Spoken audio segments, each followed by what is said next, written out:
Ici, j'entends souvent des jeunes se plaindre de leurs parents, comme quoi ils sont saoulants à ces vieux jeux et pas très marrants. Ils diront qu'ils sont trop présents ou trop stressants, ils n'arrivent plus à respirer, c'est oppressant.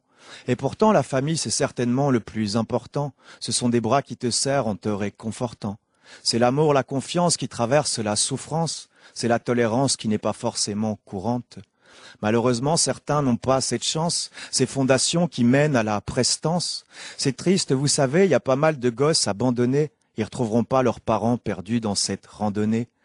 Parfois, ils sont tout simplement décédés, et ces mômes, comment faire pour les aider?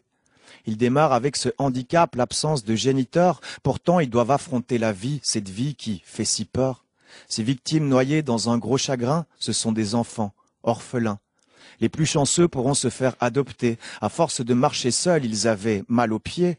Seulement, l'adoption, c'est pas aussi simple que ça. Il faut persévérer avant de franchir le cap. Pour bien faire, il faut rentrer dans certains critères avec l'impression d'être en face d'une chimère.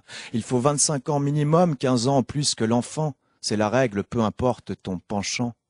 Puis après ça, il y aura des entretiens avec les candidats pour s'assurer de son bien-être une fois qu'il grandira. Enquête sociale et séances d'adaptation à l'adoption, c'est la seule façon, vous savez, il n'y a pas d'option. Beaucoup se sont accrochés et ne voulaient pas tomber, mais l'ensemble n'en sortira pas comblé. Et sans pour autant leur montrer de la répression, parmi les candidats se fera la sélection. Leurs obligations seront entre autres l'éducation et la protection, car un enfant, c'est plus précieux qu'une pièce de collection.